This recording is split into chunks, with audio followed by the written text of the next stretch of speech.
buenos días. Llegó el momento de cantarle a nuestro Dios, de glorificar. Dios ha sido bueno, Dios ha sido fiel y vamos a hacerlo hoy junto a Nadia, que nos acompaña hoy. Hola iglesia, buenos días, un gusto poder estar aquí compartiendo con ustedes en este momento. Los invitamos ahí donde están a alistarse y disponerse con todo su corazón, con toda su mente y con todas sus fuerzas para brindarle adoración a aquel que lo merece. Así es, iglesia, entonces vamos a cantar.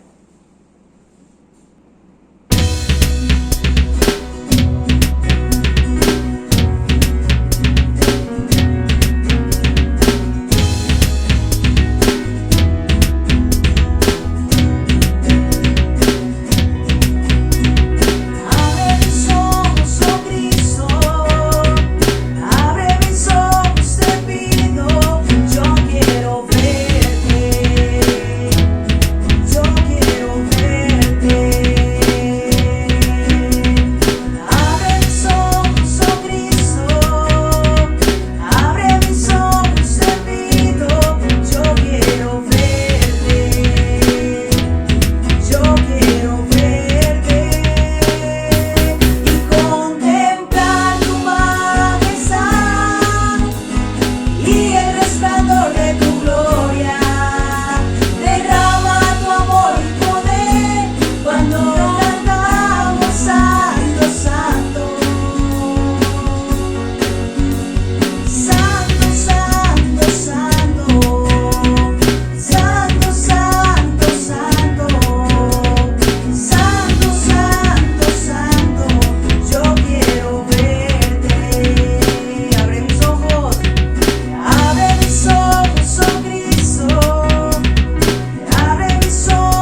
reconocemos, Señor, tu gran amor. Reconocemos tu misericordia, reconocemos tu bondad, Señor. Hoy, de lo más profundo de nuestro corazón, queremos adorarte. Queremos glorificarte a ti, Jesús.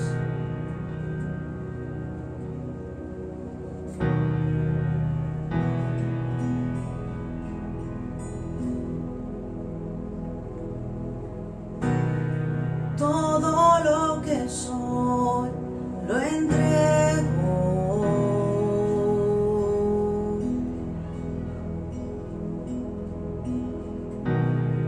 Todo lo que amé, mis triunfos, Dios.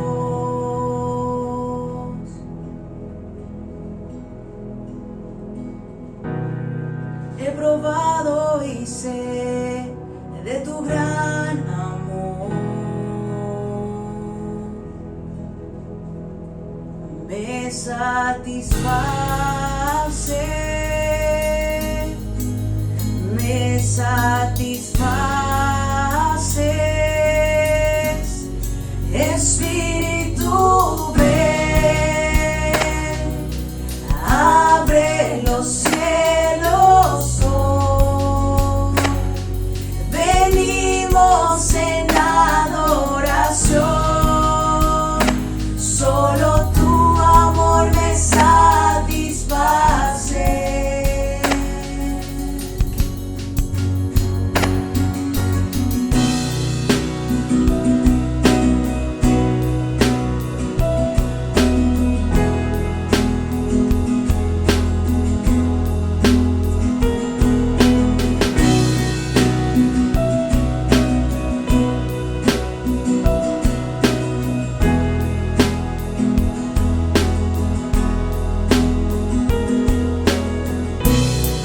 Mi deseo es sobre todo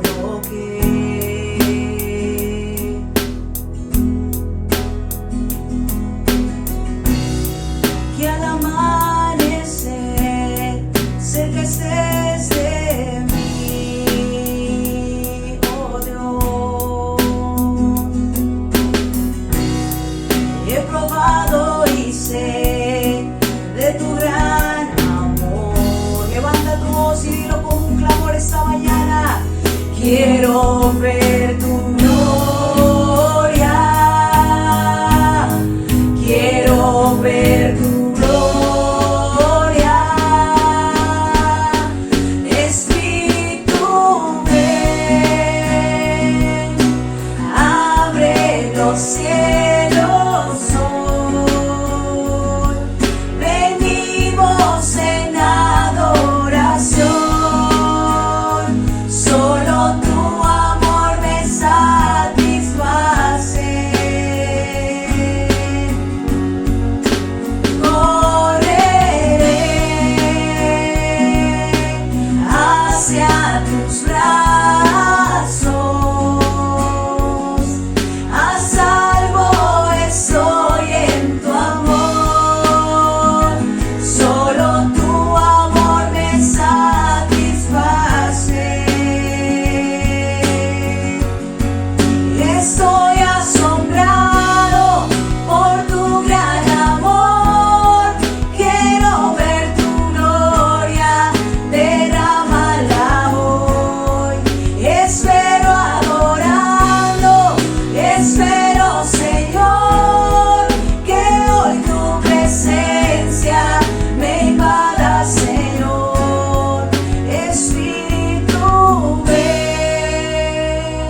Buenos días, queridos pastores, hermanos y amigos que nos acompañan en esta hermosa mañana. Reciban un caluroso saludo y un fuerte abrazo desde la distancia.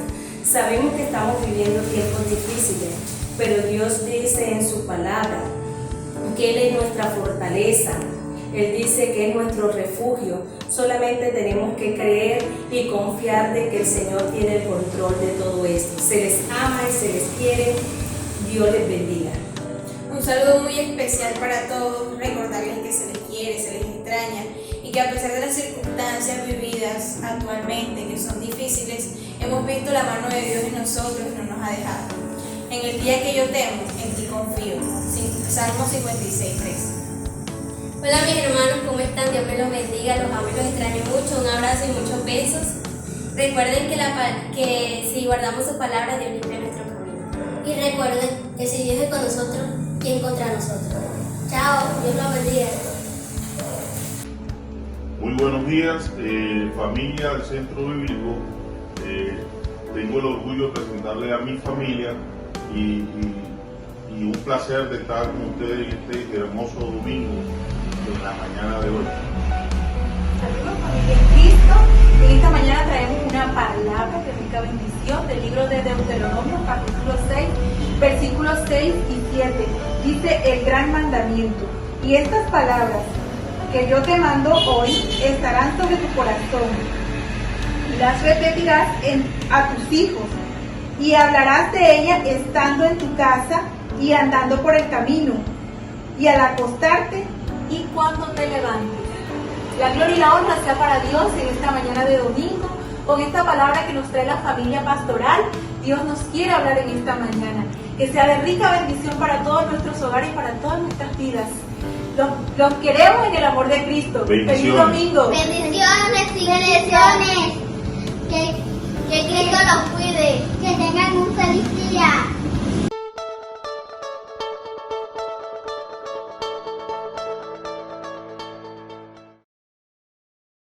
Muy buenos días.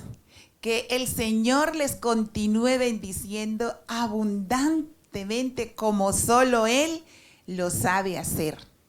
Damos gracias a Dios por esta semana que hoy inicia, una semana llena de bendición, una semana llena de esperanza, porque hay esperanza para todos aquellos los que creemos en el Señor. Vamos a orar, vamos a poner nuestras vidas en la presencia del poderoso Señor y Salvador. Padre bueno, en esta mañana te damos gracias, Dios, por este día tan bonito que nos das, por tus bendiciones, Señor. Gracias, Dios, por cada familia que está allí en su casita, por cada persona que está pendiente, atenta a tu palabra. Te pido de una manera especial que tú seas hablando, Señor. Que esta palabra que tú has puesto en mi corazón sea de bendición para todos aquellos que en este día la escuchan, Señor. Desde el más pequeño hasta el más adulto en cada casa. Te pido que le hables, que le bendigas. Te pido que le ayudes, te pido que le des fuerzas. Te pido que lo confortes, Señor, a través de tu palabra. Señor, gracias porque nuestras vidas, la de nuestros oyentes y mi vida, están en tus preciosas manos, Señor. En Cristo Jesús, amén y amén. En estos dos últimos domingos hemos venido hablando acerca de la carta a los Efesios. En el capítulo 1 mirábamos cómo el Señor nos da unas bendiciones espirituales tremendas. Somos bendecidos por el Padre, somos bendecidos por el Hijo y somos bendecidos por el Espíritu Santo de Dios. Y también hablábamos en el capítulo 1 de Efesios acerca de la oración que hace Pablo para que los hermanos en Éfeso atesoraran esas riquezas espirituales dadas por la divina deidad de Dios. Y hoy quiero hablarte en el capítulo 2 acerca de lo terrible que es la vida sin Cristo. No solamente para nosotros, como dice Pablo, los gentiles, sino también para los judíos. ¿Y qué es lo terrible de lo cual habla Pablo en la carta a los Efesios capítulo 2? Está hablando que hay una dificultad para el ser humano terrible, y es el pecado.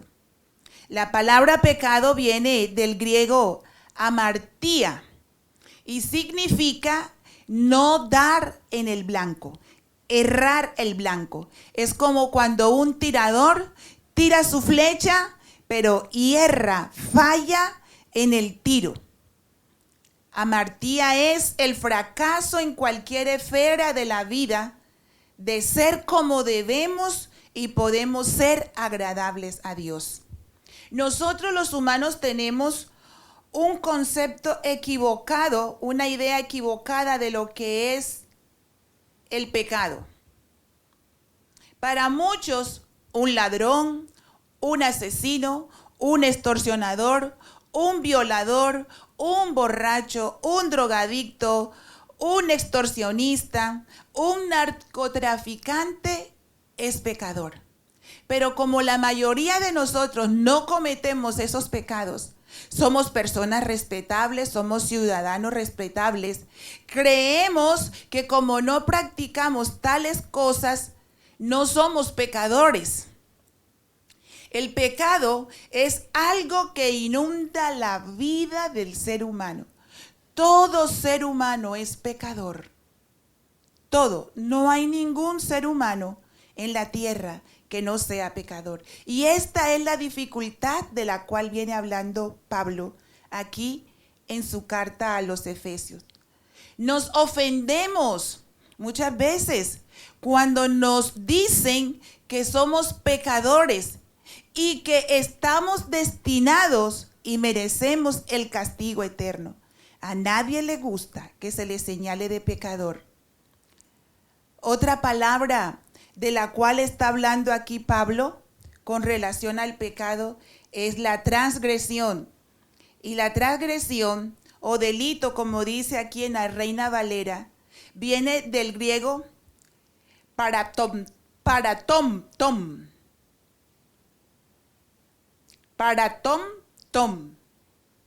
Suena raro. Quiere decir literalmente resbalón o caída.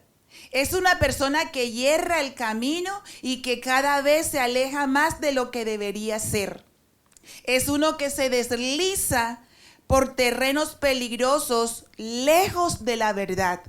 Y eso es lo que hace el pecado. Nos deslizamos y nos vamos alejando de la verdad. Y la verdad es la palabra de Dios y la verdad es Cristo.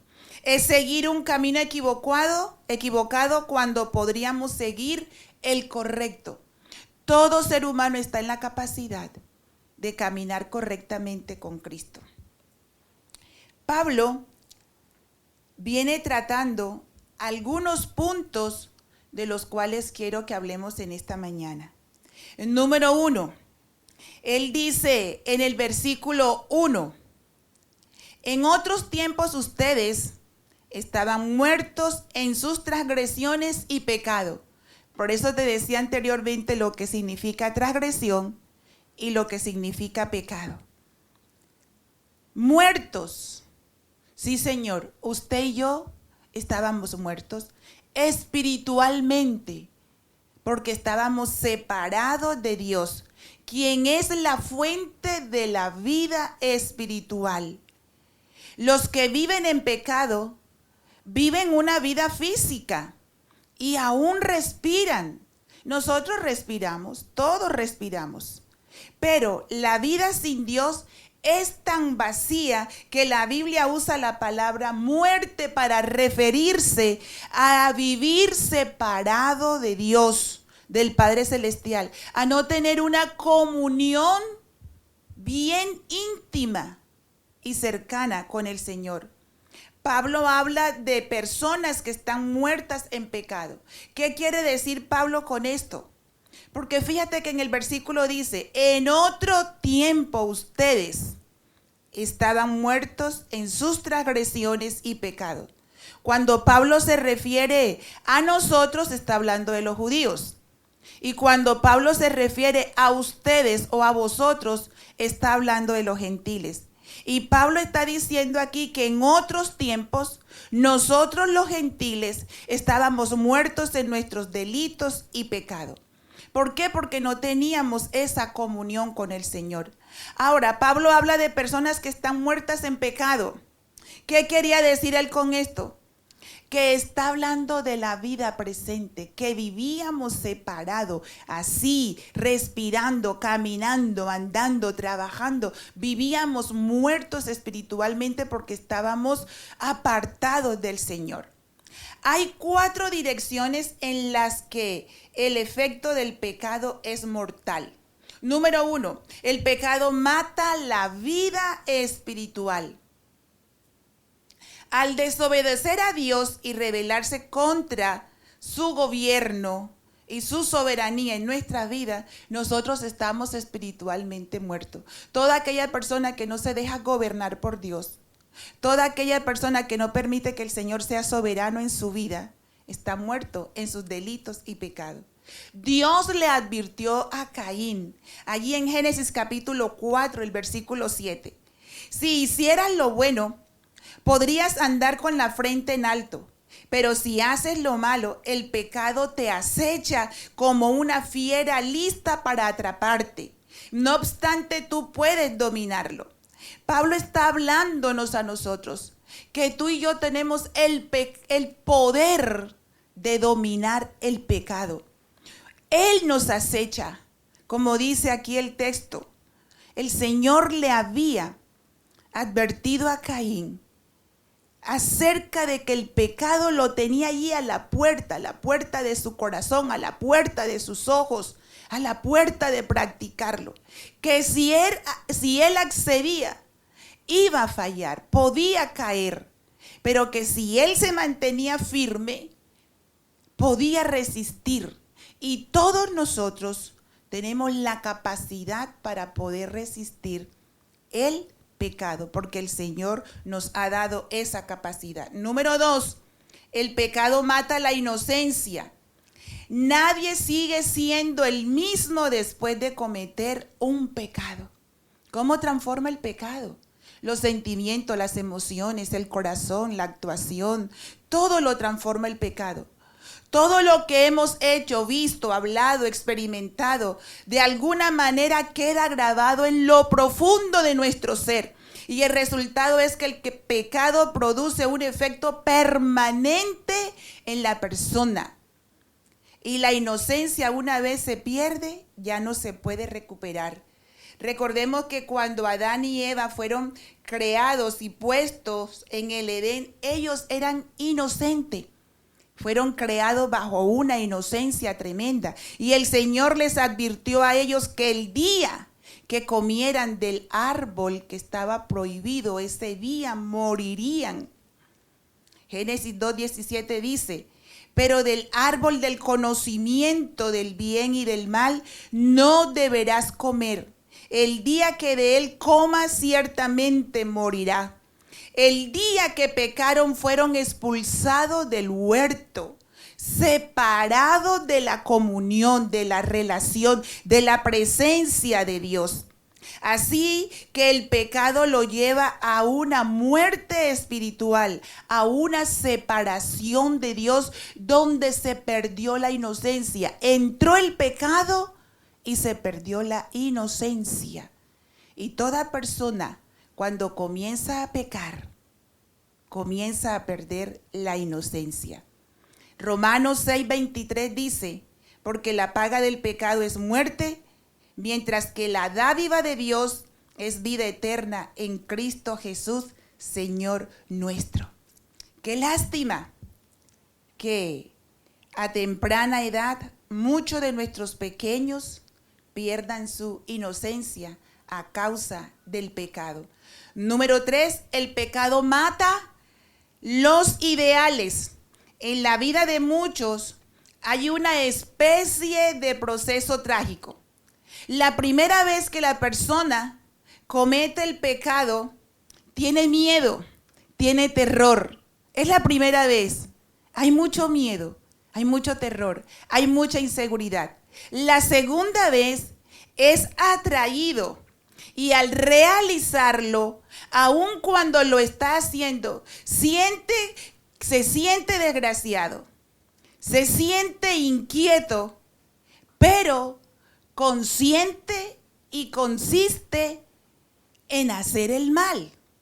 Va y lo hace. Pero ya la tercera vez ha hecho tanto aquel pecado que ya ni siquiera siente remordimiento. Ya no le duele, ya no le importa. Fíjese, la persona que mata por primera vez se siente mal. Pero luego que ya se convierte en un asesino, ya le da igual. Ya se le convierte en un placer. Y así es con todo tipo de pecado. Cada pecado hace más fácil el siguiente y el siguiente. El pecado es una especie de suicidio porque mata los ideales que hacen que valga la pena vivir la vida. El alcohólico va perdiendo sus ideales. El mentiroso va perdiendo sus ideales, vive en un mundo de mentira. El adúltero va perdiendo su sentido de vida y sus ideales. Todo pecado hace que la persona pierda sus ideales. El pecado mata la voluntad, esa es la cuarta, mata la voluntad. Al principio, uno se entrega a algún pecado prohibido porque quiere. Al final se entrega porque no se puede ya evitar. Va tomando la voluntad, la va esclavizando, la va absorbiendo. Una vez que algo se convierte en un hábito, no está lejos de ser una necesidad. Luego te hace falta pecar. Al mentiroso le hace falta mentir. Al adúltero le hace falta adulterar. Al envidioso le hace falta vivir pendiente, mirando todo a todo el mundo, lo que tiene, lo que compra, lo que no compra. Porque la envidia lo cautiva, se le vuelve una necesidad. Dejan de dormir, dejan de tener una vida tranquila, porque el pecado se vuelve una necesidad. Cuando uno ha permitido que le domine algún hábito, alguna práctica prohibida, ha llegado a ser esclavo de ella. Y de esa es la dificultad que está hablándonos aquí Pablo cuando él dice: y él os dio vida a vosotros cuando estabais muertos en vuestros delitos y pecados. Todo esto hace el pecado que nosotros perdamos en nuestra vida. El pecado tiene un cierto poder asesino, mata la inocencia. El pecado es perdonado por el Señor, pero sus efectos son permanentes. El Señor no borra los efectos, Él borra el pecado, pero las consecuencias de nuestros errores, de nuestras transgresiones, nosotros las sufrimos. El pecado mata la voluntad, acaba por dominar a una persona de tal manera que le es difícil liberarse. Solamente el poder de Dios puede liberar al pecador. En el versículo 2 dice Pablo: en los cuales andaban conforme a los poderes de este mundo, se conducían según el que gobierna las tinieblas, según el espíritu que ahora ejerce su poder en los que viven en la desobediencia. Seguíamos la corriente de este mundo. El mundo está moldeado y los valores están totalmente en estos momentos en contra de la ley de Cristo. Las escrituras nos aconsejan que no sigamos las corrientes de este mundo, sino que vivamos como extranjeros en la tierra, que vivamos aquí pero sabiendo que no somos de aquí, que nuestra ciudadanía no es terrenal.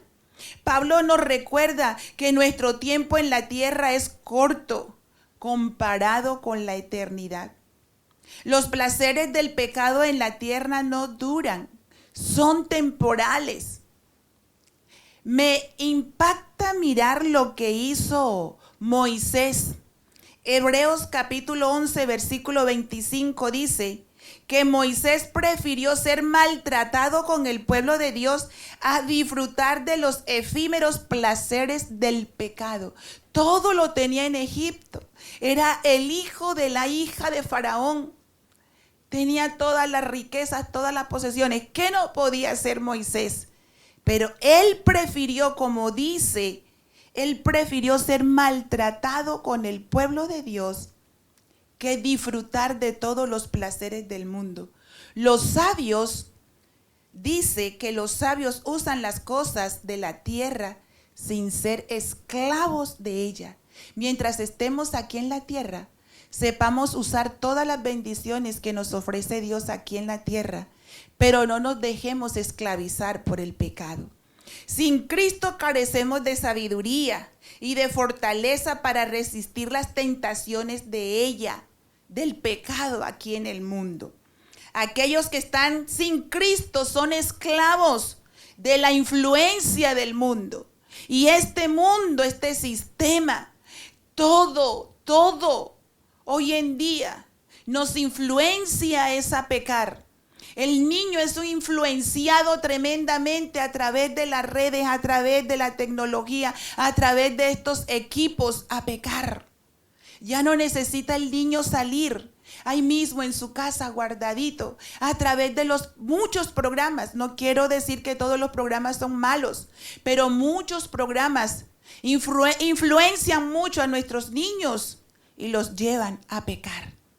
¿Cuántos suicidios por prácticas a través de las redes? Muchas se dan. Este mundo, este sistema, nos lleva a nosotros a pecar. Y el sabio tiene que saber vivir inteligentemente aquí en la tierra con la ayuda del Espíritu Santo de Dios para no pecar. Primera de Juan, capítulo 2, versículo 15 al 17 dice: no amen al mundo ni nada de lo que hay en él. Si alguien ama el mundo, no tiene el amor del Padre, porque nada de lo que hay en el mundo, los malos deseos del cuerpo, la codicia de los ojos y la arrogancia de la vida provienen del Padre. Eso no proviene del Padre, sino del mundo. Y el mundo se acaba con sus malos deseos, pero el que hace la voluntad de Dios permanece para siempre. En el versículo que estamos leyendo, dice que vivíamos bajo la influencia de Satanás, y Satanás es el príncipe de las potestades del aire. Él es el dueño, él es el gobernador de todo lo que se mueve en estas esferas, y él induce a que nosotros vayamos contra Dios. Detrás del sistema del mundo está Satanás, no está nadie más. Detrás de todo esto, lo que estamos viendo hoy, los poderes gubernamentales, las leyes, todo esto, mi amado hermano, a uno le duele decirlo, pero todo esto está gobernado por el príncipe de las tinieblas, por el príncipe de este siglo, como lo dice la palabra de Dios. En segunda carta a los Corintios, capítulo 4:4 dice: el Dios de este mundo ha cegado la mente de estos incrédulos para que no vean la luz del glorioso evangelio de Cristo, el cual es la imagen de Dios. ¿Qué es lo que evita el enemigo?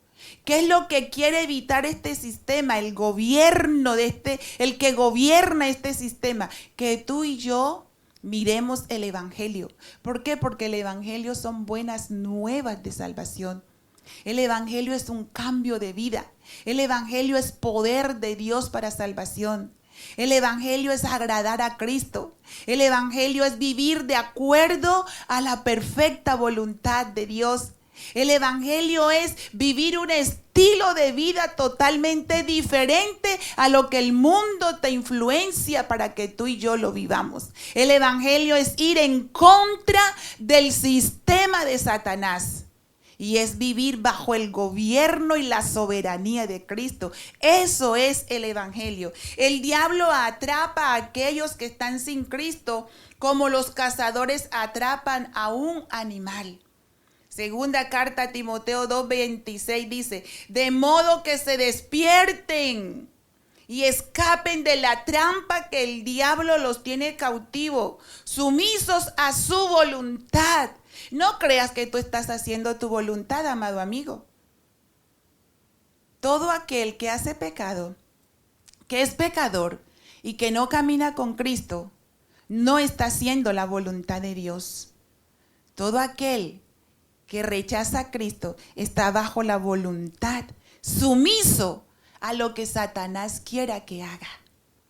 Y sigue diciendo allí en Primera de Juan, capítulo 5, 19, sabemos que somos hijos de Dios y que el mundo entero está bajo el control del enemigo. Entiéndelo, amigo. Este mundo está bajo el control del maligno. Y si tú no estás con Cristo, tus pies, tus actos, tus decisiones, la mayoría de ellas, son muy manipulados por el enemigo. Porque lo que menos quiere el enemigo es que tú camines con el Señor. Dice el versículo 3 de allí de Efesios capítulo 2. En ese tiempo también todos nosotros vivíamos como ellos, impulsados por nuestros deseos pecaminosos, siguiendo nuestra propia voluntad y nuestros propósitos. Como los demás, éramos por naturaleza objeto de la ira de Dios. Éramos guiados por los deseos pecaminosos de la carne. La carne lleva a la persona por caminos impíos. Pablo describe los actos malignos de la carne. En Gálatas capítulo 5, del 19 al 21, nos dice cómo es nuestra carne, qué es lo que le gusta a la carne. El adulterio, la fornicación, la inmundicia, la lascivia, la idolatría, la hechicería, enemistades, pleitos, celos, iras, contiendas, disensiones, herejías, envidias, homicidios, borracheras, orgías, cosas semejantes a estas, acerca de las cuales os amonesto, como ya os los he dicho antes, los que practican tales cosas no heredarán el reino de Dios. Fíjate la lista, y hay más que no heredan a causa del pecado el reino de Dios. Algunos deseos de la carne son buenos, sí, Señor. Algunos deseos de nuestra carne son buenos, como por ejemplo tener hambre. Ese es un buen deseo. Tener sed, hay que saciarla con el agua. Un refugio, una casa, un techo, un descanso. Aún el sexo es un deseo bueno cuando es sometido bajo la voluntad de Dios y los parámetros bíblicos. Pero si tú te das cuenta, hoy el desorden sexual es tremendo. Está fuera de todo contexto bíblico. Está fuera de todos los principios bíblicos y valores bíblicos. Hay un desorden. Es como si el poder de las tinieblas se haya apoderado de algo tan lindo que creó Dios para que disfrutara una pareja de esposos bajo la bendición de Dios. Pero fíjate cómo el enemigo lo ha deformado de una manera que hoy nos quedamos aterrorizados de lo que vemos aquí en la tierra. La persona que no tiene a Cristo a menudo satisface los deseos de la carne de manera incorrecta, egoísta, pensando solamente en sí mismo. Los que no tienen a Cristo creen que son libres, pero Pablo dice que ellos son esclavos del mundo, del diablo y de la carne. Y dice que éramos blancos de la ira de Dios. Claro, al estar bajo tanto pecado, teníamos la ira de Dios bajo nosotros. Es verdad que Dios envió a su Hijo a morir aquí a la tierra por nosotros para salvarnos. Pero cada uno de nosotros debe escoger aceptar el amor de Dios o estar bajo la ira de Dios. Y eso lo escoges tú ahora. O estás bajo el amor y los parámetros bíblicos del Señor, o estás bajo la ira de Dios. La ira de Dios viene sobre todos los que son desobedientes al ser inmorales, impuros y codiciosos. Ganamos o perdemos por la manera en que escogemos. Mi pregunta es, ¿qué escoges tú? A todo lo que he venido hablando, que te vengo poniendo allí delante una problemática, una dificultad que mostraba Pablo. Ahora, ¿cuál es la solución para esta problemática? ¿Cuál es la solución? Y fíjate que el mismo Pablo nos habla de la solución. Sencillamente, Dios nos salvó. ¿Cuántos dan gloria a Dios porque se sienten salvos? ¿Y cuántos dan gloria a Dios porque dejaron una vida de pecado? ¿Y cuántos de aquellos que están viviendo una vida de pecado hoy toman la determinación, hoy toman la decisión de caminar con el Señor y dejar de pecar? Mira lo que dice el versículo 4 y 5 de Efesios capítulo 2. Pero Dios, que es rico en misericordia, por su gran amor por nosotros, por ti y por mí, nos dio vida con Cristo, aun cuando estábamos muertos en pecado. Por gracia, ustedes han sido salvados. Estábamos en pecado, muertos, alejados de Dios. Éramos enemigos de Dios, afectados totalmente por el pecado. Pero el Señor proveyó el medio de restaurar la comunión, la relación, la amistad. Y no solamente aquí en la tierra, sino eterna. Y es a través de Cristo Jesús. La buena nueva es que Dios intervino cuando ya no había esperanza.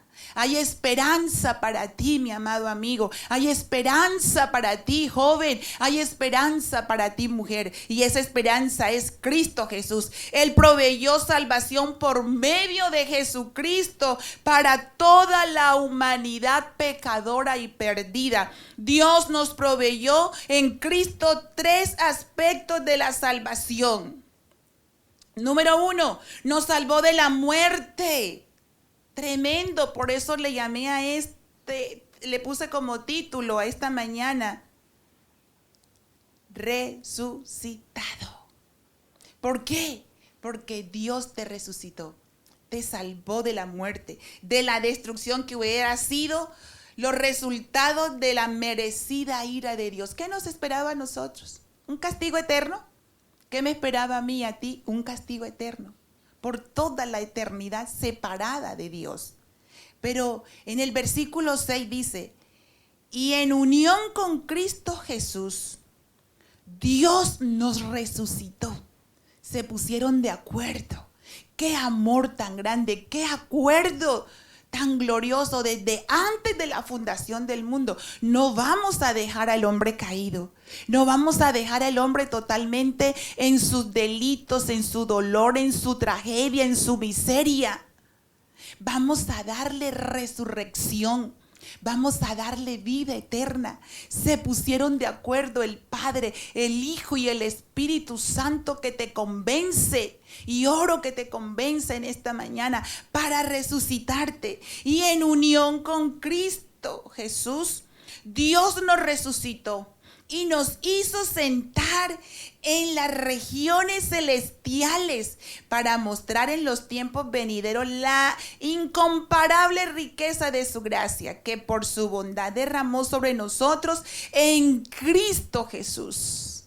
Sobre todo aquel que quiera ser salvo, el Señor derrama de su gracia para que resucites a una comunión con Cristo. Pablo habla de 3 verbos para declarar nuestra salvación y nuestra posición. Dice, nos dio vida con, nos lavó con, nos levantó con y nos sentó junto con Jesús. Hoy alabado sea el Señor. Gloria a Jesús. Todos los aspectos de nuestra salvación están en unión con Cristo Jesús. Todo lo hizo Cristo por ti.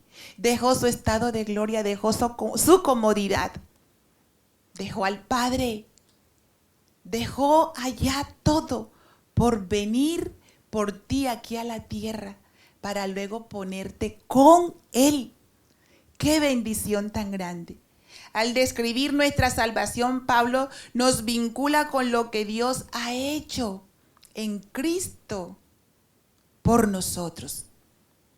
En resurrección estábamos muertos en nuestros pecados, pero Dios nos dio vida con Cristo. Estábamos muertos, ahora tú y yo tenemos vida con Cristo. Como el hijo pródigo, antes éramos así.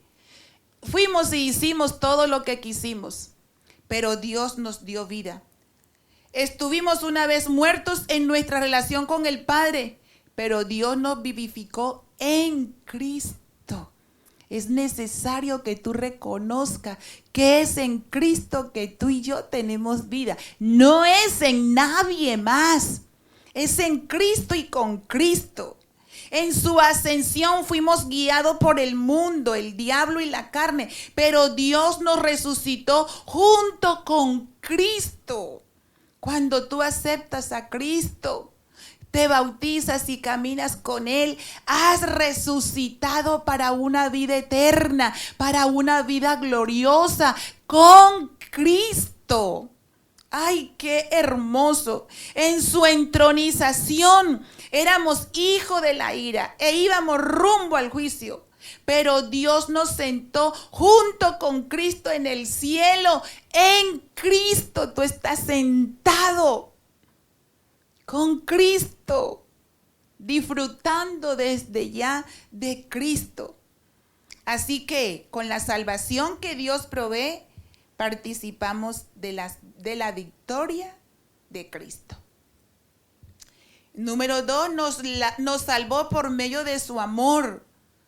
Dice el versículo del 8 al 9, porque por gracia ustedes han sido salvos mediante la fe. Esto no procede de ustedes, sino que es regalo de Dios por las obras para que nadie se jacte. Estábamos muertos en nuestros pecados bajo la influencia del mundo, el diablo y la carne.